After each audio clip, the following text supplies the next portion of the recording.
ಪ್ರೀತಿಯ ವಿದ್ಯಾರ್ಥಿಗಳೇ, ರಾಜ್ಯಶಾಸ್ತ್ರ ವಿಭಾಗದ ತರಗತಿಗೆ ನಿಮಗೆಲ್ಲ ಸ್ವಾಗತ. ಮಕ್ಕಳೇ, ಈ ದಿನ ನಾವು ಒಂದು ಹೊಸ ಪರಿಕಲ್ಪನೆಯನ್ನು ಪರಿಚಯ ಮಾಡ್ಕೊಳ್ಳೋಣವಾ? ಈ ಚಿತ್ರಗಳನ್ನು ನೋಡಿ ಮಕ್ಕಳೇ. ನಿಮಗಿಲ್ಲಿ ಏನು ಕಾಣಿಸ್ತಾ ಇದೆ? ಮನೆ, ಖಾಸಗಿ ಕಂಪನಿ, ಹೋಟೆಲ್, ಅಂಗಡಿಗಳು, ಖಾಸಗಿ ಆಫೀಸುಗಳು ಕಾಣಿಸ್ತಾ ಇವೆ. ಮಕ್ಕಳೇ, ಇಲ್ಲಿನ ದೈನಂದಿನ ಕಾರ್ಯಚಟುವಟಿಕೆಯನ್ನು ಯಾರು ನಿರ್ವಹಿಸ್ತಾರೆ? ಮನೆಯಲ್ಲಿ ಮನೆಯ ಮುಖ್ಯಸ್ಥರ ಮೇಲ್ವಿಚಾರಣೆಯಲ್ಲಿ ಮನೆಯ ಇತರೆ ಸಹ ಸದಸ್ಯರು ಒಟ್ಟಾರೆಯಾಗಿ ಮನೆಯ ಕೆಲಸ ಕಾರ್ಯಗಳನ್ನು ನಿರ್ವಹಿಸ್ಕೊಂಡು ಹೋಗ್ತಾರೆ. ಉಳಿದೆಡೆಗಳಲ್ಲಿ ಅಲ್ಲಿನ ಸಿಬ್ಬಂದಿ ವರ್ಗ ಮುಖ್ಯಸ್ಥರ ಮೇಲ್ವಿಚಾರಣೆಯಲ್ಲಿ ದೈನಂದಿನ ಕೆಲಸ ಕಾರ್ಯಗಳನ್ನು ನಿರ್ವಹಿಸ್ಕೊಂಡು ಹೋಗ್ತಾರೆ. ಅಂದರೆ ಮಕ್ಕಳೇ, ಖಾಸಗಿ ವ್ಯಕ್ತಿಗಳು ಈ ಒಂದು ಆಡಳಿತದ ನಿರ್ವಹಣೆಯನ್ನು ಮಾಡ್ತಾರೆ. ಈ ಚಿತ್ರಗಳನ್ನು ನೋಡಿ ಮಕ್ಕಳೇ. ಇದು ಪ್ರತಿನಿತ್ಯ ದೈನಂದಿನ ಜೀವನದಲ್ಲಿ ಪ್ರತಿಯೊಬ್ಬರ ಜೀವನದಲ್ಲಿ ಅವಶ್ಯಕವಾಗಿರುವಂತಹ ಸೇವೆಗಳು. ನೀರಿನ ಪೂರೈಕೆ, ಪಡಿತರ, ಸ್ವಚ್ಛತೆ, ನೈರ್ಮಲ್ಯ, ವಿದ್ಯುತ್ ಪೂರೈಕೆ, ರಸ್ತೆಗಳು, ಮಧ್ಯಾಹ್ನದ ಬಿಸಿಯೂಟ ಯೋಜನೆ, ದೇಶದ ರಕ್ಷಣೆ, ಈ ರೀತಿ ಈ ಎಲ್ಲ ಕಾರ್ಯಚಟುವಟಿಕೆಗಳನ್ನು ಯಾರು ನಿರ್ವಹಿಸ್ತಾರೆ ಮಕ್ಕಳೇ? ಖಂಡಿತ ನಿಮ್ಮ ಉತ್ತರ ಸರಿಯಾಗಿದೆ. ಸರ್ಕಾರ. ಸರ್ಕಾರದ ಈ ಯೋಜನೆಗಳನ್ನು ನಮ್ಮವರೆಗೂ ತಲುಪಿಸುವಂಥವ್ರು ಯಾರು? ಈ ಯೋಜನೆಗಳನ್ನು, ಈ ದೈನಂದಿನ ಚಟುವಟಿಕೆಗಳನ್ನು ನಮ್ಮ ಮನೆ ಬಾಗಿಲಿಗೆ ತಲುಪಿಸುವಂತಹ ಸೇವೆಯನ್ನು ನೀಡೋರು ಯಾರು? ಈ ಪ್ರಕ್ರಿಯೆಯನ್ನು ನಾವೇನಂತ ಕರಿತೀವಿ?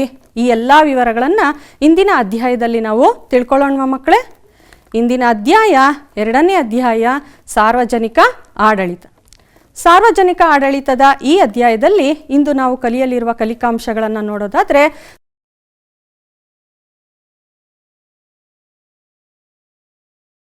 ಸಾರ್ವಜನಿಕ ಆಡಳಿತ ಹಾಗೆಂದ್ರೇನು ಅನ್ನೋದನ್ನು ನಾವು ಮೊದಲು ತಿಳ್ಕೊಳ್ಳೋಣ. ಸಾರ್ವಜನಿಕ ಆಡಳಿತ ಎನ್ನುವಂತಹ ಪರಿಕಲ್ಪನೆ ಮಾನವ ಸಮಾಜದಷ್ಟೇ ಪುರಾತನವಾದದ್ದು ಮಕ್ಕಳೇ. ನಾಗರಿಕತೆಗಳಿಂದ ಹಿಡಿದು ಇಂದಿನ ಆಧುನಿಕ ಯುಗದವರೆಗೂ ಸಹ ನಾವು ಸಾರ್ವಜನಿಕ ಆಡಳಿತವನ್ನು ನೋಡ್ತೀವಿ. ಆದರೆ ಅದರ ವಿಧಾನಗಳು ಬೇರೆ ಬೇರೆಯಾಗಿರುತ್ತವೆ. ಇಂತಹ ಸಾರ್ವಜನಿಕ ಆಡಳಿತ ಇಂದಿನ ಆಧುನಿಕ ರಾಜ್ಯದಲ್ಲಿ ಅತ್ಯಂತ ಪ್ರಾಮುಖ್ಯತೆಯನ್ನು ಪಡೆದಿರೋದ್ರಿಂದ ಇದನ್ನು ನಾವು ತಿಳ್ಕೊಳ್ಬೇಕಾಗಿರುವಂಥದ್ದು ಇಂದಿನ ಅಗತ್ಯ. ಈ ಸಾರ್ವಜನಿಕ ಆಡಳಿತ ಎನ್ನುವಂತಹ ಪದದಲ್ಲಿ 2 ಪದಗಳನ್ನು ನಾವು ನೋಡ್ತೀವಿ. ಒಂದು ಸಾರ್ವಜನಿಕ, ಮತ್ತೊಂದು ಆಡಳಿತ. ಮೊದಲು ಆಡಳಿತ ಅಂದ್ರೇನು ಅನ್ನೋದನ್ನು ತಿಳ್ಕೊಳ್ಳೋಣ ಮಕ್ಕಳೇ. ಆಡಳಿತ ಅನ್ನುವಂತಹ ಪದ ಲ್ಯಾಟಿನ್ ಭಾಷೆಯ ಆಡ್ ಮತ್ತು ಮಿನಿಸ್ಟೇರ್ ಎನ್ನುವಂಥ 2 ಪದಗಳಿಂದ ಬಂದಿದೆ. ಹಾಗಂದರೆ ಅರ್ಥ ಸೇವೆ ಮಾಡು, ವ್ಯವಸ್ಥೆ ಮಾಡು, ನಿರ್ವಹಿಸು ಎಂದಾಗುತ್ತೆ. ಮಾನವ ಸಂಪನ್ಮೂಲಗಳು ಹಾಗೂ ಇತರೆ ಸಂಪನ್ಮೂಲಗಳನ್ನು ಬಳಸಿಕೊಂಡು ನಿರ್ದಿಷ್ಟ ಗುರಿ ಸಾಧನೆಗಾಗಿ ನಡೆಸುವಂತಹ ಸಾಮೂಹಿಕ ಪ್ರಯತ್ನವನ್ನೇ ನಾವು ಆಡಳಿತ ಅಂತ ಕರಿತೀವಿ. ಹಾಗಾದರೆ ಸಾರ್ವಜನಿಕ ಪದದ ಅರ್ಥವೇನು ಅನ್ನೋದನ್ನು ನೋಡೋದಾದರೆ, ಈ ಸಾರ್ವಜನಿಕ ಆಡಳಿತ ಎನ್ನುವಂತಹ ಈ ಒಂದು ಪದದಲ್ಲಿ ಸಾರ್ವಜನಿಕ ಎನ್ನುವ ಪದವನ್ನು ನಾವು ಸರ್ಕಾರಿ ಎನ್ನುವಂಥ ಪದಕ್ಕೆ ಸಮೀಕರಿಸಿದ್ದೀವಿ. ಸಾಮಾನ್ಯವಾಗಿ ಸರ್ಕಾರದ ಎಲ್ಲ ಚಟುವಟಿಕೆಗಳು ಸಾರ್ವಜನಿಕರಿಗೆ ಸಂಬಂಧಪಟ್ಟಿರೋದ್ರಿಂದ ಇಲ್ಲಿ ಸರ್ಕಾರಿ ಎನ್ನುವಂತಹ ಪದಕ್ಕೆ ಬದಲಾಗಿ ನಾವು ಸಾರ್ವಜನಿಕ ಎನ್ನುವಂಥ ಪದವನ್ನು ಬಳಸಿರೋದು ನೋಡ್ಬೋದು. ಹಾಗಾದರೆ ಮಕ್ಕಳೇ, ಸಾರ್ವಜನಿಕ ಆಡಳಿತ ಎನ್ನುವಂತಹ ಪದದ ಒಟ್ಟಾರೆ ಅರ್ಥವನ್ನು ನಾವು ನೋಡೋದಾದರೆ, ಪ್ರತಿಯೊಬ್ಬ ವ್ಯಕ್ತಿಯ ಜನನದಿಂದ ಮರಣದವರೆಗೂ ಅವನ ಜೀವನದ ಎಲ್ಲ ಹಂತಗಳಲ್ಲೂ ಅಗತ್ಯವಾದಂತಹ ಸೇವೆಗಳನ್ನು ಒದಗಿಸುವಂತಹ ಸರ್ಕಾರದ ಪ್ರಕ್ರಿಯೆಯನ್ನು ನಾವು ಸಾರ್ವಜನಿಕ ಆಡಳಿತ ಅಂತ ಕರಿತೀವಿ. ಸರ್ಕಾರದ ಇಡೀ ವ್ಯವಸ್ಥೆಯ ಸಮಸ್ತ ಕಾರ್ಯಾಚರಣೆಗೆ ಇದು ಸಂಬಂಧಪಟ್ಟಿರುತ್ತೆ. ಹಾಗೂ ದೈನಂದಿನ ಚಟುವಟಿಕೆಗಳನ್ನು, ಸರ್ಕಾರದ ದೈನಂದಿನ ಚಟುವಟಿಕೆಗಳನ್ನು ನಡೆಸಿಕೊಂಡು ಹೋಗುವಂತಹ ಅಂಗವನ್ನೇ ನಾವು ಸಾರ್ವಜನಿಕ ಆಡಳಿತ ಅಂತ ಕರಿತೀವಿ. ಇನ್ನೂ ಸರಳವಾಗಿ ಹೇಳೋದಾದರೆ ಮಕ್ಕಳೇ, ರಾಜ್ಯದ ಎಲ್ಲ ಸರ್ಕಾರಿ ನೌಕರರು ಒಟ್ಟಾರೆಯಾಗಿ ಕೈಗೊಳ್ಳುವ ಸರ್ಕಾರದ ಕಾರ್ಯಸರಣಿ ಅಥವಾ ಸರ್ಕಾರದ ಕೆಲಸ ಕಾರ್ಯಗಳನ್ನೇ ನಾವು ಸಾರ್ವಜನಿಕ ಆಡಳಿತ ಅಂತ ಸರಳವಾಗಿ ಹೇಳ್ಬೋದು. ಈ ಒಂದು ಸಾರ್ವಜನಿಕ ಆಡಳಿತ ಎನ್ನುವಂತಹ ಪದವನ್ನು ಮೊಟ್ಟ ಮೊದಲ ಬಾರಿಗೆ ಬಳಸಿದಂಥವರು ಅಲೆಕ್ಸಾಂಡರ್ ಹ್ಯಾಮಿಲ್ಟನ್ ಎನ್ನುವಂಥವ್ರು. 1812ರಲ್ಲಿ ಈ ಒಂದು ಪದವನ್ನು ಅವರು ಮೊಟ್ಟ ಮೊದಲ ಬಾರಿಗೆ ಬಳಸ್ತಾರೆ. ಬಹಳ ಹಿಂದಿನಿಂದಲೂ, ಪ್ರಾಚೀನ ಕಾಲದಿಂದಲೂ ಸಹ ಸಾರ್ವಜನಿಕ ಆಡಳಿತವು ಅಸ್ತಿತ್ವದಲ್ಲಿದ್ದರೂ ಸಹ ಇದಕ್ಕೆ ಒಂದು ಪ್ರತ್ಯೇಕವಾದಂತಹ ಶಾಖೆಯನ್ನಾಗಿ ಗುರುತಿಸಿ ಸಾರ್ವಜನಿಕ ಆಡಳಿತ ಎಂದು ಪದವನ್ನು ಸೂಚಿಸಿದಂಥವರು ಅಲೆಕ್ಸಾಂಡರ್ ಹ್ಯಾಮಿಲ್ಟನ್. ಹಾಗೆಯೇ ಮಕ್ಕಳೇ, ಈ ಸಾರ್ವಜನಿಕ ಆಡಳಿತವನ್ನು ಮತ್ತೊಂದು ಶಾಖೆಯಾಗಿ ಅದನ್ನು ಬೇರ್ಪಡಿಸಿ ಅದನ್ನು ಅಧ್ಯಯನ ಮಾಡುವಲ್ಲಿ ಪ್ರಮುಖ ಪಾತ್ರವನ್ನು ವಹಿಸಿದಂಥವರು ಅಮೆರಿಕದ ಮಾಜಿ ಅಧ್ಯಕ್ಷರಾದಂತಹ, ಸಮಾಜ ಸುಧಾರಕರಾದಂತಹ, ರಾಜಕೀಯ ಚಿಂತಕರಾದಂತಹ ವುಡ್ರೋ ವಿಲ್ಸನ್ ರವರು. ವುಡ್ರೋ ವಿಲ್ಸನ್ ರವರು ಈ ಒಂದು ಕ್ಷೇತ್ರಕ್ಕೆ ನೀಡಿದಂತಹ ಕೊಡುಗೆ ಅಪಾರವಾದದ್ದು. ಆದ್ದರಿಂದ ಇವರನ್ನ ಸಾರ್ವಜನಿಕ ಆಡಳಿತದ ಪಿತಾಮಹ ಅಂತ ಕೂಡ ನಾವು ಕರಿತೀವಿ. ವುಡ್ರೋ ವಿಲ್ಸನ್ ರವರು ಸಾರ್ವಜನಿಕ ಆಡಳಿತದ ಪಿತಾಮಹ. ಈ ಒಂದು ಚಿಂತಕರು ಸಾರ್ವಜನಿಕ ಆಡಳಿತದ ಬಗ್ಗೆ ಬೇರೆ ಬೇರೆ ವ್ಯಾಖ್ಯೆಗಳನ್ನು ನೀಡಿರೋದನ್ನು ನಾವು ನೋಡ್ತೀವಿ. ಆ ವ್ಯಾಖ್ಯೆಗಳನ್ನು ತಿಳ್ಕೊಳ್ಳೋಣ ಮಕ್ಕಳೇ. ವುಡ್ರೋ ವಿಲ್ಸನ್ ರವರು ಸಾರ್ವಜನಿಕ ಆಡಳಿತದ ಬಗ್ಗೆ ಯಾವ ವ್ಯಾಖ್ಯೆಯನ್ನು ನೀಡಿದ್ದಾರೆ? ಸಾರ್ವಜನಿಕ ಆಡಳಿತವೆಂದರೆ ವುಡ್ರೋ ವಿಲ್ಸನ್ ರವರ ಪ್ರಕಾರ ಕಾನೂನಿನ ಸಮಗ್ರ ಮತ್ತು ಕ್ರಮಬದ್ಧ ಜಾರಿಗೊಳಿಸುವಿಕೆಯೇ ಸಾರ್ವಜನಿಕ ಆಡಳಿತ.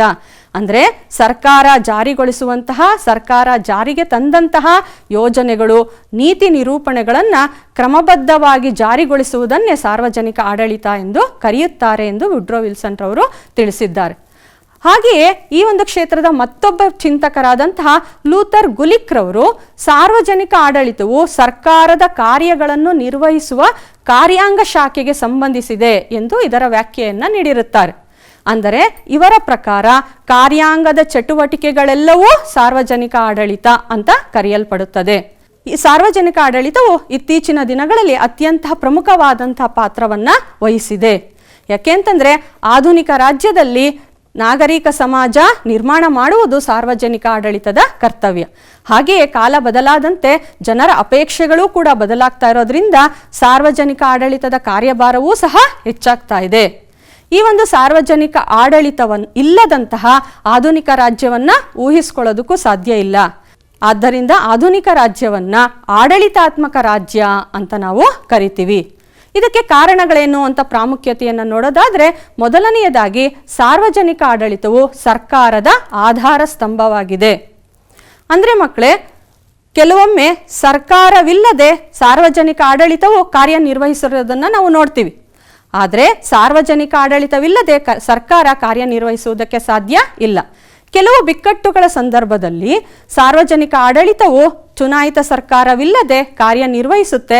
ಆದ್ದರಿಂದ ಸಾರ್ವಜನಿಕ ಆಡಳಿತವನ್ನು ನಾವು ಸರ್ಕಾರದ ಆಧಾರ ಸ್ತಂಭ ಅಂತ ನಾವು ಕರಿತೀವಿ. ಎರಡನೆಯ ಪ್ರಾಮುಖ್ಯತೆಯನ್ನು ನೋಡೋದಾದರೆ, ಸಾರ್ವಜನಿಕ ಆಡಳಿತವು ಸಾರ್ವಜನಿಕ ಹಿತಾಸಕ್ತಿಗಾಗಿ ವಿವಿಧ ಸೇವೆಗಳನ್ನು ಸಲ್ಲಿಸುತ್ತೆ.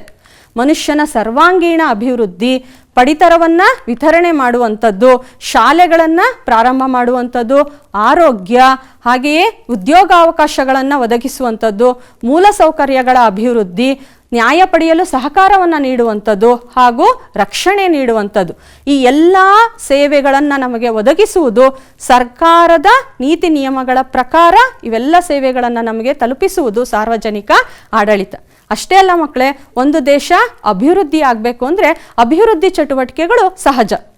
ಅದರಲ್ಲಿ ಕೃಷಿ ಅಭಿವೃದ್ಧಿ ಹಾಗೂ ಕೈಗಾರಿಕಾ ಅಭಿವೃದ್ಧಿ, ಗ್ರಾಮೀಣ ಅಭಿವೃದ್ಧಿ, ಅಣೆಕಟ್ಟುಗಳ ನಿರ್ಮಾಣ, ಇಂತಹ ಎಲ್ಲ ಚಟುವಟಿಕೆಗಳಲ್ಲಿ ಸಕ್ರಿಯವಾಗಿ ಪಾಲ್ಗೊಂಡು ದೇಶವನ್ನು ಅಭಿವೃದ್ಧಿ ರಾಷ್ಟ್ರವನ್ನಾಗಿ ಮಾಡುವಲ್ಲಿ ಸಾರ್ವಜನಿಕ ಆಡಳಿತದ ಪಾತ್ರ ಅಪಾರವಾದದ್ದು.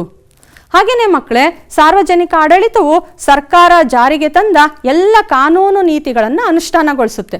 ಉದಾಹರಣೆಗೆ Aadhaar, digital India, ration card, make in India, MNREGA, ಹಾಗೆಯೇ ಸಂಶೋಧನೆಗೆ ಒತ್ತು ನೀಡುವಂತಹ ಸರ್ಕಾರದ ಯೋಜನೆಗಳು, ಈ ಎಲ್ಲ ಕಾನೂನು ನೀತಿಗಳನ್ನು ಸಾರ್ವಜನಿಕ ಆಡಳಿತವು ಅನುಷ್ಠಾನಗೊಳಿಸಲು ಸಹಾಯವನ್ನು ಮಾಡುತ್ತೆ. ಸಾರ್ವಜನಿಕ ಆಡಳಿತವಿಲ್ಲದಿದ್ದರೆ ಈ ನೀತಿಗಳೆಲ್ಲವೂ ಕೇವಲ ಕಾಗದದ ಮೇಲೆಯೇ ಉಳಿದು ಬಿಡ್ತಾ ಇತ್ತು. ಆದ್ದರಿಂದ ಸಾರ್ವಜನಿಕ ಆಡಳಿತದ ಸಹಕಾರದಿಂದ ಸರ್ಕಾರದ ನೀತಿಗಳು ಅನುಷ್ಠಾನಗೊಳ್ಳೋದಕ್ಕೆ ಸಾಧ್ಯ. ಹಾಗೆಯೇ ಮಕ್ಕಳೇ, ಸಾಮಾಜಿಕ ಭದ್ರತೆಯನ್ನು ಕಾಪಾಡಲು ಸಹ ಸಾರ್ವಜನಿಕ ಆಡಳಿತವು ಅವಶ್ಯಕವಾದುದು. ಹೇಗೆ ಸಾರ್ವಜನಿಕ ಆಡಳಿತವು ಸಂವಿಧಾನದ ಆಶಯದ ಪ್ರಕಾರ ಅಸಮಾನತೆಯ ನಿವಾರಣೆಗೆ ಸರ್ಕಾರ ಯಾವ ಉದ್ದೇಶಗಳನ್ನು ಹೊಂದಿರುತ್ತೋ ಆ ಉದ್ದೇಶಗಳ ಈಡೇರಿಕೆಗಾಗಿ ಕರ್ತವ್ಯವನ್ನು ನಿರ್ವಹಿಸುತ್ತೆ. ಕನಿಷ್ಠ ಕೂಲಿಯನ್ನು ನಿಗದಿ ಮಾಡುವಂಥದ್ದು ಇರ್ಬೋದು, ಸರ್ಕಾರದ ಯೋಜನೆಗಳನ್ನು ಗ್ರಾಮೀಣ ಭಾಗಗಳಿಗೆ ತಲುಪಿಸುವಂಥದ್ದು ಇರ್ಬೋದು, ವೃದ್ಧರಿಗೆ ಮಾಸಾಶನ ನೀಡುವಂತಿರ್ಬೋದು, ಅಶಕ್ತರಿಗೆ ಸಹಾಯ ಮಾಡುವಂಥದ್ದು, ನಿರಾಶ್ರಿತರಿಗೆ ಸಹಾಯ ಮಾಡುವಂಥದ್ದು, ಈ ರೀತಿ ಸಾಮಾಜಿಕ ಭದ್ರತೆಯನ್ನು ಕಾಪಾಡಿ ಸಮಾಜದಲ್ಲಿನ ಅಸಮಾನತೆಯ ನಿವಾರಣೆಗೆ ಬೇಕಾದಂತಹ ಎಲ್ಲ ಚಟುವಟಿಕೆಗಳನ್ನು ನಿರ್ವಹಿಸೋದೇ ಸಾರ್ವಜನಿಕ ಆಡಳಿತ. ಈ ಒಂದು ಸಾರ್ವಜನಿಕ ಆಡಳಿತವು ಇಲ್ಲದಿದ್ದರೆ ಸಮಾಜವೇ ಕುಸಿಯುತ್ತದೆ ಅಂತ ಚಿಂತಕರು ಹೇಳಿದ್ದಾರೆ. ಹಾಗೆಯೇ ಸಾರ್ವಜನಿಕ ಆಡಳಿತವು ಶಾಸಕಾಂಗಕ್ಕೂ ಸಹ ಸಹಾಯ ಮಾಡುತ್ತೆ. ಶಾಸಕಾಂಗವು ರೂಪಿಸಿದಂತಹ ಶಾಸನಗಳಲ್ಲಿ ವಿಧಿವಿಧಾನಗಳನ್ನು ತುಂಬುವಂತಹ ಅದರ ಕರಡಿಗೆ ಬೇಕಾದಂತಹ ಮಾಹಿತಿಗಳನ್ನು ತುಂಬುವಂತಹ ಸಹಕಾರವನ್ನು ಸಾರ್ವಜನಿಕ ಆಡಳಿತವು ನೀಡುತ್ತೆ. ಹಾಗೆಯೇ ಕಾರ್ಯಾಂಗವು ಯೋಜನೆಗಳನ್ನು ಜಾರಿಗೊಳಿಸಬೇಕಾದ್ರೆ ಅದಕ್ಕೆ ಬೇಕಾದಂತಹ ಅಂಕಿಅಂಶಗಳು, ವಿವರಗಳು, ಸಂಶೋಧನಾ ವರದಿಗಳು ಇವೆಲ್ಲವನ್ನೂ ಸಹ ಸಾರ್ವಜನಿಕ ಆಡಳಿತವು ಒದಗಿಸ್ಕೊಡುತ್ತೆ. ಈ ರೀತಿ ಮಕ್ಕಳೇ, ಈ ಎಲ್ಲ ಕಾರಣಗಳಿಂದ ಸಾರ್ವಜನಿಕ ಆಡಳಿತವು ಈ ಒಂದು ಆಧುನಿಕ ರಾಜ್ಯದಲ್ಲಿ ಅತ್ಯಂತ ಪ್ರಮುಖವಾದಂತಹ ಮಹತ್ವವಾದಂತಹ ಅಂಗವಾಗಿದೆ. ಅದಕ್ಕೆ ಜವಾಹರ್ಲಾಲ್ ನೆಹರೂರವರು ಹೇಳಿದ್ದಾರೆ, ದೇಶದ ಚುಕ್ಕಾಣಿ ನಿಜವಾಗ್ಲೂ ನೋಡೋದಾದರೆ ಆಡಳಿತಾಂಗದ ಕೈಯಲ್ಲಿರುತ್ತೆ ಅಂತ. ಈ ರೀತಿ ಸಾರ್ವಜನಿಕ ಆಡಳಿತವಿಲ್ಲದಂತಹ ಆಧುನಿಕ ರಾಜ್ಯವನ್ನು ಊಹಿಸ್ಕೊಳ್ಳೋದಕ್ಕೂ ಸಾಧ್ಯ ಇಲ್ಲ. ಆದ್ರಿಂದನೇ ನಾವು ಆಧುನಿಕ ರಾಜ್ಯವನ್ನು ಆಡಳಿತಾತ್ಮಕ ರಾಜ್ಯ ಅಂತ ನಾವು ಕರಿತೀವಿ. ಮುಂದೆ ಹೋಗೋಣವಾ? ಈ ಒಂದು ಸಾರ್ವಜನಿಕ ಆಡಳಿತದ ವ್ಯಾಪ್ತಿಯನ್ನು ನೋಡೋದಾದರೆ ಮಕ್ಕಳೇ, ಸಾರ್ವಜನಿಕ ಆಡಳಿತದ ವ್ಯಾಪ್ತಿ ಅಂದರೆ ಅದು ಯಾವೆಲ್ಲ ಕಾರ್ಯಕ್ಷೇತ್ರಗಳನ್ನು ತನ್ನಲ್ಲಿ ಒಳಗೊಂಡಿರುತ್ತೆ ಅನ್ನುವಂಥದ್ದನ್ನು ನಾವು ವ್ಯಾಪ್ತಿ ಅಂತ ಕರಿತೀವಿ. ಈ ಸಾರ್ವಜನಿಕ ಆಡಳಿತದ ಚಿಂತಕರಲ್ಲಿ ಸಾರ್ವಜನಿಕ ಆಡಳಿತದ ವ್ಯಾಪ್ತಿಯ ಬಗ್ಗೆ ವಿವಿಧ ದೃಷ್ಟಿಕೋನಗಳನ್ನು ನಾವು ನೋಡ್ತೀವಿ. ಅದರಲ್ಲಿ 2 ದೃಷ್ಟಿಕೋನಗಳು. ಮೊದಲನೆಯದು ವ್ಯಾಪಕ ದೃಷ್ಟಿಕೋನ. ಈ ವ್ಯಾಪಕ ದೃಷ್ಟಿಕೋನದ ಚಿಂತನೆಯನ್ನು ಮಂಡಿಸಿದಂಥವರು ವುಡ್ರೋ ವಿಲ್ಸನ್ ಹಾಗೂ LD ವೈಟ್ ರವರು. ಇವರೇನು ಹೇಳ್ತಾರೆ? ಸಾರ್ವಜನಿಕ ಆಡಳಿತವು ಶಾಸಕಾಂಗ, ಕಾರ್ಯಾಂಗ ಹಾಗೂ ನ್ಯಾಯಾಂಗ ಈ 3 ಅಂಗಗಳ ಕಾರ್ಯಚಟುವಟಿಕೆಗಳನ್ನು ಒಳಗೊಂಡಿರುತ್ತದೆ ಅನ್ನುವಂಥದ್ದು ಇವರ ಅಭಿಪ್ರಾಯ. ಸರ್ಕಾರದ ಈ 3 ಅಂಗಗಳ ಕಾರ್ಯಚಟುವಟಿಕೆಯಲ್ಲಿ ಸಾರ್ವಜನಿಕ ಆಡಳಿತವು ಭಾಗವಹಿಸುತ್ತದೆ ಅನ್ನುವಂಥದ್ದು ವುಡ್ರೋ ವಿಲ್ಸನ್ ಹಾಗೂ LD ವೈಟ್ ರವರ ಅಭಿಪ್ರಾಯ. ಆದರೆ ಇದಕ್ಕಿಂತ ಬೇರೆಯದೇ ಆದಂತಹ ಮತ್ತೊಂದು ದೃಷ್ಟಿಕೋನವನ್ನು ಲೂಥರ್ ಗುಲಿಕ್ ಹಾಗೂ ಸೈಮನ್ ರವರು ನೀಡ್ತಾರೆ. ಇದನ್ನು ನಾವು ಸಂಕುಚಿತ ದೃಷ್ಟಿಕೋನ ಅಂತ ಕರಿತೀವಿ. ಇವರ ಪ್ರಕಾರ ಸಾರ್ವಜನಿಕ ಆಡಳಿತದ ವ್ಯಾಪ್ತಿಯು ಕೇವಲ ಕಾರ್ಯಾಂಗಕ್ಕೆ ಮಾತ್ರ ಸಂಬಂಧಪಟ್ಟಿರುತ್ತದೆ. ಸರ್ಕಾರದ ಎಲ್ಲ ನೀತಿಗಳು, ಎಲ್ಲ ಯೋಜನೆಗಳು ಜಾರಿಗೆ ಬರುವುದು, ಅನುಷ್ಠಾನಗೊಳ್ಳುವುದು ಕಾರ್ಯಾಂಗದ ಮೂಲಕ. ಆದ್ದರಿಂದ ಕಾರ್ಯಾಂಗದ ಚಟುವಟಿಕೆಗಳನ್ನು ನಿರ್ವಹಿಸುವಂತಹ ಸಾರ್ವಜನಿಕ ಆಡಳಿತದ ವ್ಯಾಪ್ತಿ ಕೇವಲ ಕಾರ್ಯಾಂಗಕ್ಕೆ ಮಾತ್ರ ಸೀಮಿತ ಆಗಿದೆ ಅನ್ನುವಂಥದ್ದು ಲೂಥರ್ ಗುಲಿಕ್ ಹಾಗೂ ಸೈಮನ್ ರವರ ಅಭಿಪ್ರಾಯ. ಇದನ್ನೇ ನಾವು ಸಂಕುಚಿತ ದೃಷ್ಟಿಕೋನ ಅಂತ ಕರಿತೀವಿ. ಮಕ್ಕಳೇ, ಲೂಥರ್ ಗುಲಿಕ್ ರವರು ಸಾರ್ವಜನಿಕ ಆಡಳಿತದ ವ್ಯಾಪ್ತಿಗೆ ಸಂಬಂಧಪಟ್ಟಂತೆ ಮತ್ತೊಂದು ದೃಷ್ಟಿಕೋನವನ್ನು ನೀಡಿದ್ದಾರೆ.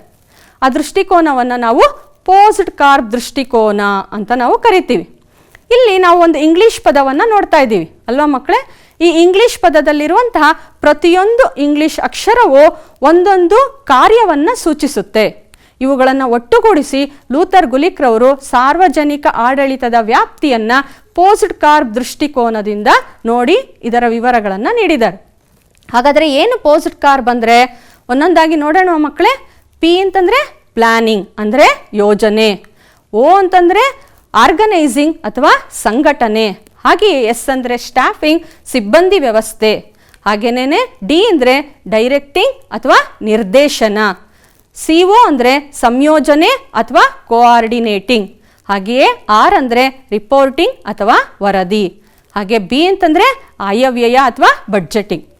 ಮಕ್ಕಳೇ, ಇದನ್ನು ಒಂದು ಸ್ವಲ್ಪ ವಿವರವಾಗಿ ನಾವು ತಿಳ್ಕೊಳ್ಳೋಣವಾ?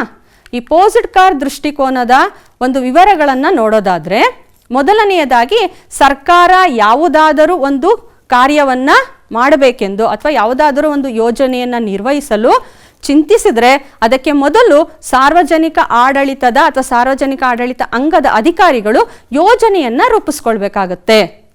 ಅದರಲ್ಲಿ ಒಳಗೊಳ್ಳುವಂತಹ ಇಲಾಖೆಗಳ್ಯಾವುದು, ಅವುಗಳು ನಿರ್ವಹಿಸಬೇಕಾದಂಥ ಕಾರ್ಯಗಳ್ಯಾವುದು ಎನ್ನುವುದರ ಸ್ಥೂಲ ರೂಪುರೇಷೆಯನ್ನು ಸಾರ್ವಜನಿಕ ಆಡಳಿತವು ರೂಪಿಸುತ್ತೆ.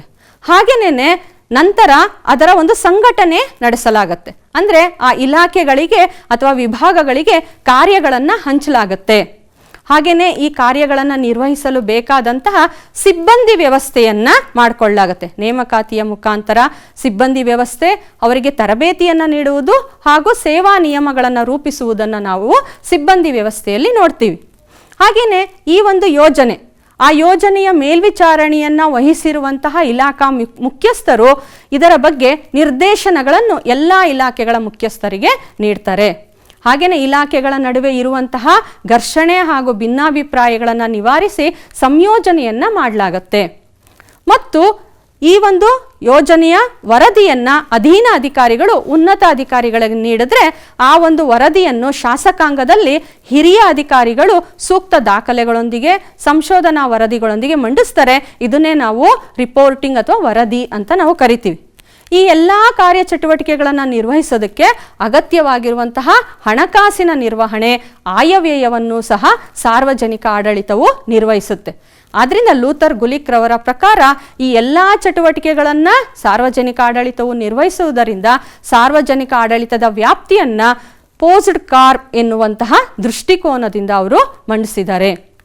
ಮಕ್ಕಳೇ, ಇಲ್ಲಿ ನಾವು ಒಂದು ಮುಖ್ಯವಾದಂತಹ ಅಂಗವನ್ನು ನೋಡಿದ್ವಿ. ಯಾವುದು? ಸಿಬ್ಬಂದಿ ವ್ಯವಸ್ಥೆ ಅಂತ. ಸರ್ಕಾರಿ ಕೆಲಸ ಕಾರ್ಯಗಳನ್ನು ನಿರ್ವಹಿಸಲು ಸರ್ಕಾರಿ ನೌಕರರು ಅವಶ್ಯಕ. ಆದ್ದರಿಂದ ಈ ಒಂದು ಸರ್ಕಾರಿ ನೌಕರರನ್ನು ಸರ್ಕಾರದ ಕಾರ್ಯನಿರ್ವಹಿಸುವುದಕ್ಕೋಸ್ಕರ ಆಯ್ಕೆ ಮಾಡಿಕೊಳ್ಳುವಂತಹ ಪ್ರಕ್ರಿಯೆಯನ್ನೇ ನಾವು ನೇಮಕಾತಿ ಅಂತ ಕರಿತೀವಿ. ದಕ್ಷ, ಅರ್ಹ ಸಿಬ್ಬಂದಿ ಇದ್ದರೆ ಸರ್ಕಾರದ ಕಾರ್ಯಯೋಜನೆಗಳು ಯಶಸ್ವಿಯಾಗಿ ಪೂರ್ಣಗೊಳ್ಳಲು ಸಾಧ್ಯವಾಗುತ್ತೆ. ಆದ್ದರಿಂದ ಈ ಒಂದು ನೇಮಕಾತಿಯನ್ನು ಕ್ರಮಬದ್ಧ ರೀತಿಯಲ್ಲಿ ಅನೇಕ ಪ್ರಕ್ರಿಯೆಗಳ ಮೂಲಕ ಆಯ್ಕೆ ಮಾಡಿಕೊಳ್ಳಲಾಗುತ್ತೆ. ಈ ಒಂದು ಪ್ರಕ್ರಿಯೆಯು ಸಮರ್ಪಕವಾಗಿರುತ್ತೆ ಹಾಗೂ ವೈಜ್ಞಾನಿಕವಾಗಿರೋದನ್ನು ನಾವು ನೋಡ್ಬೋದು. ಆದ್ದರಿಂದ ಮಕ್ಕಳೇ, ಓಜಿ ಸ್ಟಾಲ್ ರವರು ಏನು ಹೇಳಿದ್ದಾರೆ? ನೇಮಕಾತಿಯು ಸಾರ್ವಜನಿಕ ಸಿಬ್ಬಂದಿ ರಚನೆಯ ಅಡಿಗಲ್ಲಾಗಿರುತ್ತದೆ. ಈ ಒಂದು ನೇಮಕಾತಿಗಳಲ್ಲಿ ನಾವು 2 ವಿಧಾನಗಳನ್ನು ನೋಡ್ತೀವಿ ಮಕ್ಕಳೇ. ಒಂದು ನೇರ ನೇಮಕಾತಿ. ನಿರ್ದಿಷ್ಟವಾದಂತಹ ಹುದ್ದೆಗಳಿಗೆ ನಿರ್ದಿಷ್ಟವಾದಂತಹ ವಿದ್ಯಾರ್ಹತೆಯನ್ನು ಹಾಗೂ ವಿಶೇಷ ಅರ್ಹತೆಗಳನ್ನು ಪಡೆದಿರುವಂತಹ ಅಭ್ಯರ್ಥಿಗಳಿಗೆ ಸ್ಪರ್ಧಾತ್ಮಕ ಪರೀಕ್ಷೆಗಳನ್ನು ನಡೆಸುವ ಮೂಲಕ ಆಯ್ಕೆ ಮಾಡಿದ್ರೆ ಅದನ್ನು ನಾವು ನೇರ ನೇಮಕಾತಿ ಅಂತ ನಾವು ಕರಿತೀವಿ. ಹಾಗೆಯೇ ಈಗಾಗಲೇ ಸರ್ಕಾರಿ ನೌಕರಿಯಲ್ಲಿರುವಂತಹ ನೌಕರರನ್ನ ಮೇಲಿನ ಹುದ್ದೆಗೆ, ಉನ್ನತ ಹುದ್ದೆಗೆ ಅವರನ್ನು ನೇಮಕ ಮಾಡಿದ್ರೆ ಅದನ್ನು ನಾವು ಆಂತರಿಕ ನೇಮಕಾತಿ ಅಂತ ಕರಿತೀವಿ. ಈ ಆಂತರಿಕ ನೇಮಕಾತಿಯನ್ನು ಸಾಮಾನ್ಯವಾದಂತಹ ಭಾಷೆಯಲ್ಲಿ ಹೇಳೋದಾದರೆ ಇಲಾಖೆಗಳಲ್ಲಿ ನೀಡುವಂತಹ ಬಡ್ತಿಯ ಮೂಲಕ ನೇಮಕಾತಿ ಅಂತ ನಾವು ಹೇಳ್ಬೋದು. ಸೇವಾ ನಿಯಮಗಳಿಗೆ ಅನುಸಾರವಾಗಿ ಈ ಒಂದು ಬಡ್ತಿಯನ್ನು ಎಲ್ಲ ಇಲಾಖೆಗಳಲ್ಲಿ ನೀಡಲಾಗುತ್ತೆ. ಈ ರೀತಿ ಆಯ್ಕೆಯಾದಂತಹ ನೇಮಕವಾದಂತಹ ಸಿಬ್ಬಂದಿ ದಕ್ಷವಾಗಿ ಹಾಗೂ ಪರಿಪೂರ್ಣವಾಗಿ ಕಾರ್ಯವನ್ನು ನಿರ್ವಹಿಸಬೇಕಾದ್ರೆ ಅವರಿಗೆ ತರಬೇತಿ ಅತ್ಯಂತ ಅವಶ್ಯಕ. ಹಾಗಾದರೆ ತರಬೇತಿ ಅಂದ್ರೇನು? ನಿರ್ದಿಷ್ಟವಾದ ಕಾರ್ಯವನ್ನು ನಿರ್ವಹಿಸಲು ಅಗತ್ಯವಾದ ಜ್ಞಾನ ಮತ್ತು ಪರಿಣಿತಿಯನ್ನು ಅಭಿವೃದ್ಧಿಪಡಿಸಿಕೊಳ್ಳುವುದನ್ನೇ ತರಬೇತಿ ಅಂತ ನಾವು ಕರಿತೀವಿ. ಅವರು ಯಾವ ಹುದ್ದೆಗೆ ಆಯ್ಕೆಯಾಗಿರ್ತಾರೋ ಆ ಹುದ್ದೆಗೆ ಅಗತ್ಯವಾಗಿರುವಂತಹ ಪರಿಣಿತಿಯನ್ನು ನೀಡುವುದಕ್ಕೋಸ್ಕರ ತರಬೇತಿಯನ್ನು ನೀಡಲಾಗುತ್ತೆ. ಈ ತರಬೇತಿಯ ಉದ್ದೇಶ, ನೀಡುವಂತಹ ಸಂಸ್ಥೆ ಹಾಗೂ ಅವಧಿ ಇವುಗಳ ಆಧಾರದ ಮೇಲೆ ತರಬೇತಿಯನ್ನು ನಾವು 5 ವಿಧಗಳಾಗಿ ವಿಭಾಗ ಮಾಡಿರೋದನ್ನ ಕಾಣ್ತೀವಿ. ಮೊದಲನೆಯದು ಔಪಚಾರಿಕ ಮತ್ತು ಅನೌಪಚಾರಿಕ ತರಬೇತಿ. ಎರಡನೆಯದು ನೌಕರಿ ಪೂರ್ವ ಮತ್ತು ನೌಕರಿ ಆರಂಭೋತ್ತರ ತರಬೇತಿ. ಹಾಗೆಯೇ ಮೂರನೇದು ಅಲ್ಪಾವಧಿ ಮತ್ತು ದೀರ್ಘಾವಧಿ ತರಬೇತಿ. ಇಲಾಖಾ ಮತ್ತು ಕೇಂದ್ರೀಯ ತರಬೇತಿ ಮುಂದಿನದು. ಪರಿಣಿತ ತರಬೇತಿ ಹಾಗೂ ಹಿನ್ನೆಲೆ ತರಬೇತಿ. ಈ ರೀತಿ 5 ವಿಧದ ತರಬೇತಿಗಳನ್ನು ನಾವು ನೋಡ್ತೀವಿ ಮಕ್ಕಳೇ. ಈ ಒಂದು ನೇಮಕಾತಿಗೆ ಸಂಬಂಧಪಟ್ಟಂತೆ ಸಂವಿಧಾನಬದ್ಧ ಸಂಸ್ಥೆಗಳಿರೋದನ್ನು ನಾವು ನೋಡ್ತೀವಿ. ಯಾಕೆಂದರೆ ಅರ್ಹ ಸಿಬ್ಬಂದಿಯನ್ನು ಆಯ್ಕೆ ಮಾಡಿದಾಗ ಮಾತ್ರ ಸರ್ಕಾರದ ನೀತಿಗಳು, ಯೋಜನೆಗಳು ಸಮರ್ಪಕವಾಗಿ ಅನುಷ್ಠಾನವಾಗೋದಕ್ಕೆ ಸಾಧ್ಯ ಆಗುತ್ತೆ. ಈ ಒಂದು ಉದ್ದೇಶಕ್ಕಾಗಿ ಕೇಂದ್ರ ಸರ್ಕಾರ ಕೇಂದ್ರ ಲೋಕಸೇವಾ ಆಯೋಗವನ್ನು ಸ್ಥಾಪನೆ ಮಾಡಿದೆ. ಸಂವಿಧಾನದ 315ರ ವಿಧಿ ಅಡಿಯಲ್ಲಿ ಕೇಂದ್ರ ಸರ್ಕಾರ ಕೇಂದ್ರ ಲೋಕಸೇವಾ ಆಯೋಗವನ್ನು ಸ್ಥಾಪನೆ ಮಾಡಿದೆ. ಈ ಕೇಂದ್ರ ಲೋಕಸೇವಾ ಆಯೋಗವು ಒಬ್ಬರು ಅಧ್ಯಕ್ಷರು ಹಾಗೂ 10 ಜನ ಸದಸ್ಯರನ್ನ ಹೊಂದಿರುತ್ತೆ. ಈ ಅಧ್ಯಕ್ಷರು ಹಾಗೂ ಸದಸ್ಯರನ್ನ ರಾಷ್ಟ್ರಪತಿಗಳು ನೇಮಕ ಮಾಡುತ್ತಾರೆ. ಅವರ ಅಧಿಕಾರಾವಧಿ 6 ವರ್ಷಗಳು ಅಥವಾ ಅವರ ವಯಸ್ಸು 65 ವರ್ಷವಾಗುವವರೆಗೆ. ಇವುಗಳಲ್ಲಿ ಯಾವುದು ಪ್ರಥಮವೋ ಆಗ ಅವರು ನಿವೃತ್ತಿಗೊಳ್ಳುತ್ತಾರೆ. ಈ ಕೇಂದ್ರ ಲೋಕಸೇವಾ ಆಯೋಗದ ಕೇಂದ್ರ ಕಚೇರಿ ದೆಹಲಿಯಲ್ಲಿ ಇದೆ. ಈ ರೀತಿ ರಚನೆಯಾದಂತಹ ಕೇಂದ್ರ ಲೋಕಸೇವಾ ಆಯೋಗವು ಆಡಳಿತ ಸೇವೆ, ತಾಂತ್ರಿಕ ಸೇವೆ, ವೈದ್ಯಕೀಯ ಸೇವೆಗಳಿಗೆ ಅಭ್ಯರ್ಥಿಗಳನ್ನು ಆಯ್ಕೆ ಮಾಡಿ ಸಾರ್ವಜನಿಕ ಆಡಳಿತಕ್ಕೆ ಕಳುಹಿಸಿಕೊಡುವುದನ್ನು ನಾವು ನೋಡ್ತೀವಿ ಮಕ್ಕಳೇ. ಈ ಕೇಂದ್ರ ಲೋಕಸೇವಾ ಆಯೋಗದ ಮುಖ್ಯ ಕಾರ್ಯಗಳು ಏನು? ಕೇಂದ್ರದ ಎ ಮತ್ತು ಬಿ ವೃಂದದ ಸೇವೆಗಳ ನೇಮಕಕ್ಕೆ ಪರೀಕ್ಷೆಗಳನ್ನು ನಡೆಸುವಂಥದ್ದು. ಹಾಗೆಯೇ ನೇರ ನೇಮಕಾತಿಗೆ ಕೆಲವು ಹುದ್ದೆಗಳಿಗೆ ನೇರ ನೇಮಕಾತಿಯ ಮೂಲಕ ಆಯ್ಕೆ ಮಾಡಿಕೊಳ್ಳಲಾಗುತ್ತೆ, ಅವುಗಳಿಗೆ ಸಂದರ್ಶನವನ್ನು ನಡೆಸುವಂಥದ್ದು. ಹಾಗೂ ಇದು ಸರ್ಕಾರಕ್ಕೆ ಸಲಹೆ ನೀಡುವಂತಹ ಅಧಿಕಾರವನ್ನೂ ಸಹ ಹೊಂದಿದೆ ರಾಷ್ಟ್ರಪತಿಗಳ ಸೂಚನೆಯ ಮೇರೆಗೆ. ಯಾವ ವಿಷಯಗಳ ಬಗ್ಗೆ ಸಲಹೆಯನ್ನು ನೀಡುತ್ತೆ? ಆ ಒಂದು ಅಧಿಕಾರಿಗಳ ಬಡ್ತಿಯ ವಿಷಯವಾಗಿ ಹಾಗೂ ವರ್ಗಾವಣೆಯ ವಿಷಯವಾಗಿ ಸಲಹೆಯನ್ನು ಸರ್ಕಾರಕ್ಕೆ ಇದು ನೀಡುತ್ತೆ.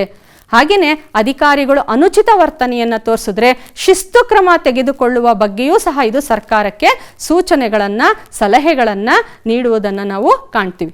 ಮಕ್ಕಳೇ, ಭಾರತೀಯ ಆಡಳಿತ ಸೇವೆಯಲ್ಲಿ ಆಯ್ಕೆಯಾಗುವಂತಹ ಹಲವಾರು ಸ್ಪರ್ಧಾತ್ಮಕ ಪರೀಕ್ಷೆಗಳ ಬಗ್ಗೆ ನಿಮಗೆ ತಿಳಿದಿದೆಯಾ? ಕೆಲವೊಂದನ್ನು ಈಗ ನಾವು ನೋಡೋಣ ಮಕ್ಕಳೇ.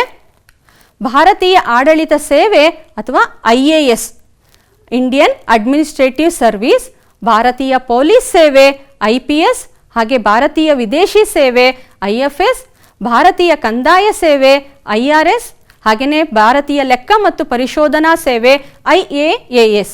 ಈ ಒಂದು ಉನ್ನತ ಹುದ್ದೆಗಳಿಗೆ ಕೇಂದ್ರ ಲೋಕಸೇವಾ ಆಯೋಗವು ಅರ್ಹ ಅಭ್ಯರ್ಥಿಗಳನ್ನು ಆಯ್ಕೆ ಮಾಡಿ ಅಖಿಲ ಭಾರತ ಸೇವೆಗೆ ಅವರುಗಳನ್ನು ನೇಮಕ ಮಾಡಿಕೊಡಲಾಗುತ್ತೆ. ಇವರುಗಳನ್ನು 3 ಹಂತಗಳಲ್ಲಿ ಪರೀಕ್ಷೆಯನ್ನು ನಡೆಸುವ ಮೂಲಕ ಆಯ್ಕೆ ಮಾಡಲಾಗುತ್ತೆ. ಮೊದಲನೆಯದು ಪೂರ್ವಭಾವಿ ಪರೀಕ್ಷೆ.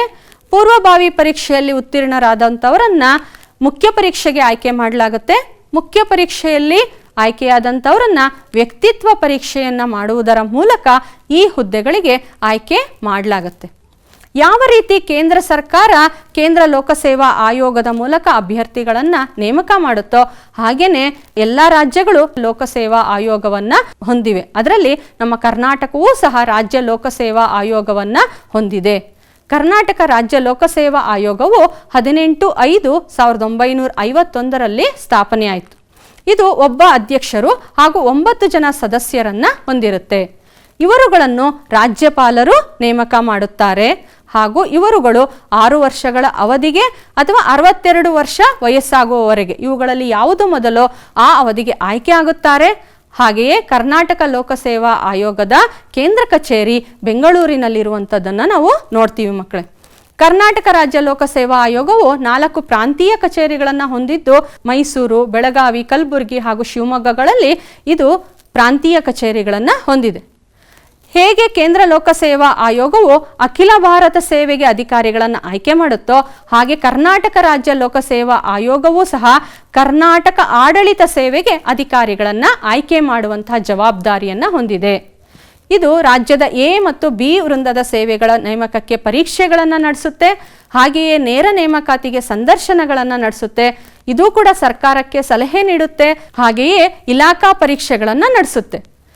ಮಕ್ಕಳೇ, ಕರ್ನಾಟಕ ರಾಜ್ಯದಲ್ಲಿ ಸರ್ಕಾರಿ ಸೇವೆಗೆ ಆಯ್ಕೆಯಾದಂತಹ ಕೆಲವು ವೃಂದದ ಸಿಬ್ಬಂದಿ ವರ್ಗ ಇಲಾಖಾ ಪರೀಕ್ಷೆಗಳನ್ನು ತೆಗೆದುಕೊಂಡು ಉತ್ತೀರ್ಣರಾಗುವಂತಹ ಅವಶ್ಯಕತೆ ಇದೆ ಸೇವಾ ನಿಯಮಾವಳಿಗಳ ಪ್ರಕಾರ. ಅದರಂತೆ ಕರ್ನಾಟಕ ರಾಜ್ಯ ಲೋಕಸೇವಾ ಆಯೋಗವು ವರ್ಷಕ್ಕೆ 2 ಬಾರಿ ಇಲಾಖಾ ಪರೀಕ್ಷೆಗಳನ್ನು ನಡೆಸುತ್ತೆ. ಹಾಗೆಯೇ ಕೇಂದ್ರ ಲೋಕಸೇವಾ ಆಯೋಗವು ರಾಜ್ಯದಲ್ಲಿ ನಡೆಸುವ ಹಲವಾರು ಪರೀಕ್ಷೆಗಳ ನಡುವೆ ಸಮನ್ವಯತೆಯನ್ನು ತರುವಂತಹ ಕಾರ್ಯವನ್ನು ಇದು ನಿರ್ವಹಿಸುತ್ತೆ.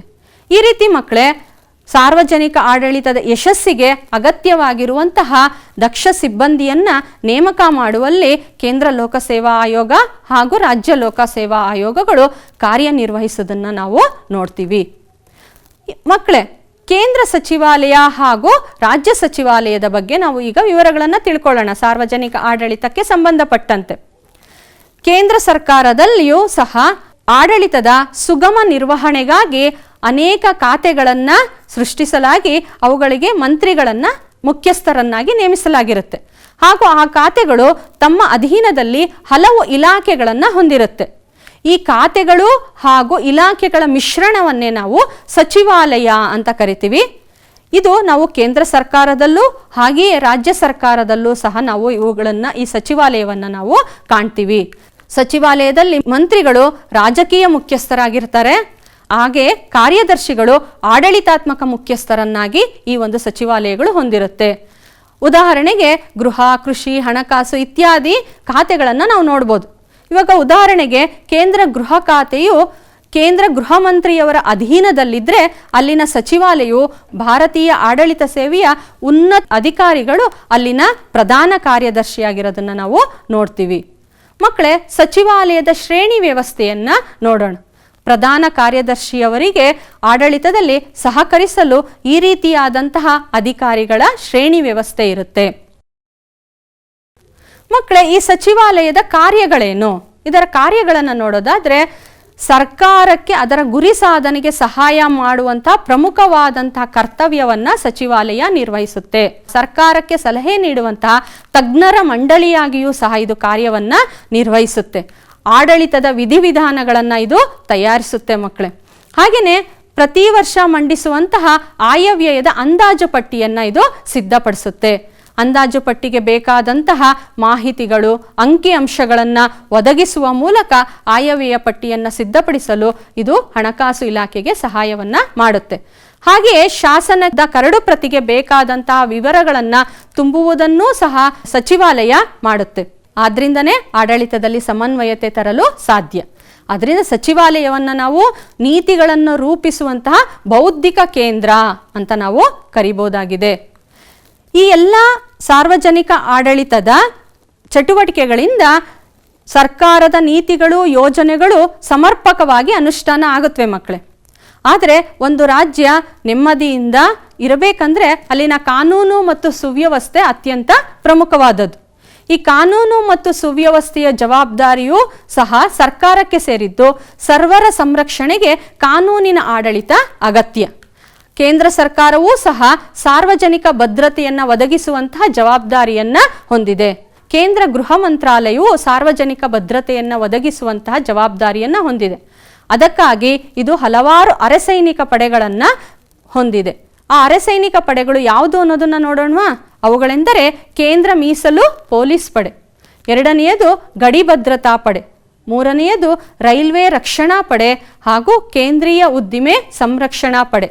ಈ ಅರೆಸೈನಿಕ ಪಡೆಗಳ ಸಹಕಾರದೊಂದಿಗೆ ಕೇಂದ್ರ ಸರ್ಕಾರವು ಕಾನೂನು ಮತ್ತು ಸುವ್ಯವಸ್ಥೆಯನ್ನು ಕಾಪಾಡುವಂತಹ ಕಾರ್ಯವನ್ನ ನಿರ್ವಹಿಸುತ್ತೆ. ಹಾಗೆಯೇ ಕಾನೂನು ಮತ್ತು ಸುವ್ಯವಸ್ಥೆಯನ್ನು ಕಾಪಾಡುವಲ್ಲಿ ರಾಜ್ಯದ ಪಾತ್ರವೇನು ಅನ್ನೋದನ್ನು ನೋಡೋದಾದ್ರೆ, ಕಾನೂನು ಮತ್ತು ಸುವ್ಯವಸ್ಥೆಯನ್ನು ಕಾಪಾಡುವುದು ರಾಜ್ಯದ ಪ್ರಮುಖ ಕರ್ತವ್ಯಗಳಲ್ಲಿ ಒಂದು.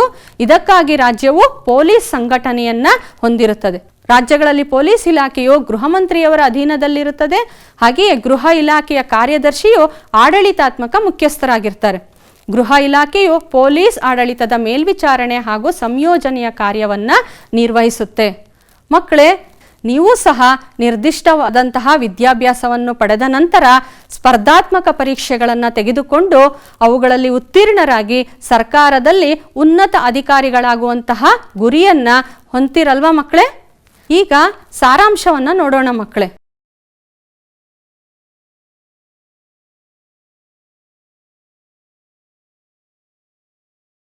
ಮಕ್ಕಳೇ, ಈಗ ಗೃಹ ಕಾರ್ಯವನ್ನು ನೋಡೋಣವಾ? ಈ ಕೆಳಗಿನ ಪ್ರಶ್ನೆಗಳಿಗೆ ಉತ್ತರಿಸಿ. ಮಕ್ಕಳೇ, ಪ್ರಶ್ನೆಗಳನ್ನು ತೆಗೆದುಕೊಳ್ಳಿ. ಸಾರ್ವಜನಿಕ ಆಡಳಿತ ಪ್ರಸ್ತುತ ಅತ್ಯಗತ್ಯವಾಗಿದೆ, ಚರ್ಚಿಸಿ. ಎರಡನೆಯ ಪ್ರಶ್ನೆ, ನೇಮಕಾತಿಯ ಅರ್ಥ ಮತ್ತು ವಿಧಾನಗಳ ಕುರಿತು ವಿವರಿಸಿರಿ. ಮೂರನೇ ಪ್ರಶ್ನೆಯನ್ನು ನೋಡೋಣ ಮಕ್ಕಳೇ. ಕೇಂದ್ರ ಸಚಿವಾಲಯದ ರಚನೆಯನ್ನ ತಿಳಿಸಿ. ಹಾಗೆಯೇ ಕಾನೂನು ಸುವ್ಯವಸ್ಥೆ ನಿರ್ವಹಣೆಯಲ್ಲಿ ರಾಜ್ಯದ ಪಾತ್ರವೇನು? ಈ 4 ಪ್ರಶ್ನೆಗಳಿಗೆ ಉತ್ತರವನ್ನ ಬರೆದು ನಿಮ್ಮ ಶಿಕ್ಷಕರಿಂದ ಮೌಲ್ಯಮಾಪನವನ್ನು ಮಾಡಿಸ್ಕೊಳ್ತೀರಲ್ವಾ?